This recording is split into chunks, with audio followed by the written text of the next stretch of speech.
Okay, so it's Wednesday, so welcome to another Status Quo song review. And our random number generator has kicked out number 267. So going by our spreadsheet, we're back to nobody's favourite Status Quo album, Don't Stop. And the last song on the album, All Around My Hat, which came in this rather natty picture disc. And I think if you're going to go to all the trouble of making a picture disc, you never come up with some better artwork than just the name of the album in a circle. So the fourth single from the album, surprisingly, the picture disc didn't result in multi-platinum sales, and the song crawled in at number 47. Even the exclusive B-side, I'll Never Get Over You, which I must be honest, I can't think how that goes at all. I thought about giving it a listen today, but I figured I'd leave that for when that tune comes up to review. But I'm assuming it's not brilliant, going by the fact if it was, I would have listened to it a lot and know how it sounds. So anyway, this was the quote covering Steeleye Span. I thought it must have been a Steeleye Span song, a kind of folk rock thing, but apparently it's a traditional tune, so they were just interpreting it in core, interpreting it after them. And I've located my magazine, and in this, for All Around My Hat, it seemed, one thing I was reading for this magazine was if anyone didn't want to do a song, then they didn't do it. Because it's not like in originals where, you know, someone comes with a song they've written and put their heart and soul into it, and a couple of folk aren't keen, but, you know, it's their song, we'll do it for them, you know, we'll work on it. Obviously, these are covers. Nobody's got that real personal investment in the song, so the rule was if someone didn't want to do it, they didn't do it. So surely someone could have kicked back on this one. But apparently not, and it seems Francis and Andrew were the most keen, and it appeared by reading this, and I'll put the little things up at the end so you can read what they're saying, because you're probably more interested in what they're saying than what I'm saying about the song. But Francis is talking that the song was, the Steeleye Span version was produced by Mike Batt, who was, I believe, the mastermind behind those hit singles in the UK by the Wombles, and his idea was to do it in a Quo style. Yeah, so Andrew talks about the fact is we're sort of copying them, copying us. So I guess it's kind of like Chinese whispers, you know. When you get down to the end of the line, only absolute gubbins comes out, and that's pretty much what's happened here.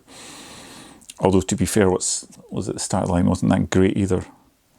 I listened to the Steeleye Span version, and at least Quo didn't start off with that a cappella bit like they did, which was pretty awful. So yeah, I'm not the biggest fan of this song. I mean, obviously the Quo have always been into a bit of a jig, I guess, with the Roadhouse Blues, and they would do that bit during it in the middle of live gigs. I can't say that was ever something that ever really appealed to me at a live gig or listening back to live recordings of Roadhouse Blues. But I think if you want to run a line, you can kind of start with Hold You Back is the song, emphasised by Ross's introduction of it in the NEC in 82, where he's going, this song to get you jigging about a bit. So I mean, that was a 70s hard rock tune which had, you know, had that kind of a bit of a jig feel to it, which was great. And then you move on to the 80s, and you've got Burning Bridges, which is kind of like a pretty watered down version, and obviously they've used a traditional tune on that to add to its jigginess, and it's very commercially and saturated by those keyboards and stuff. Although I still enjoyed it. I bought the single at the time and loved it in concert. And then in the 90s, you move on to this tune, and it's just they've reached the bottom of the barrel as far as doing commercial jigs with this rather awful song. I mean, Jeff actually says this is like another Burning Bridges, really. Rick says, it reminds me of Maples and Morris Dancers, which I've never been terribly keen on. I think, well, why didn't you just say, let's not do that song?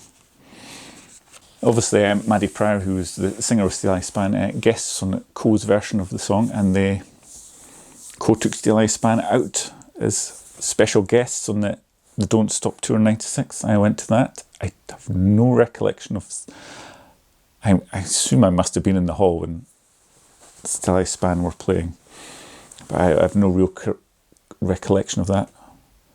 And this was their biggest hit, so did they do a set without playing it because she was getting up to play it with Co afterwards? Or did they play it and then Co played it? But anyway, yes, so I saw her come out, and it was in the encore, and sing this song with them, which was probably preferential to when they played Fun Fun Fun and they just had the Beach Boys on a video screen. But could have done without either. So yeah, I don't really have much to say about the song other than I really don't like it, he says, having gone out and bought the single. That's the kind of fan I was at the time, because I'm sure I probably bought the CD single and the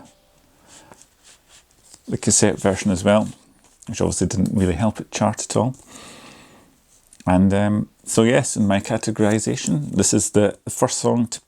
Well, I say it goes in the skip category, but if you're listening to the Don't Stop album, it is the last song in the album, so it's not so much skip, it's just hit stop before it comes on.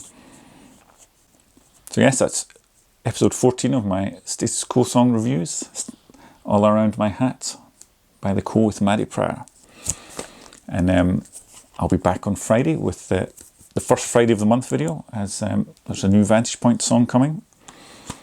And then we'll have episode 15 of the Co song reviews next Wednesday.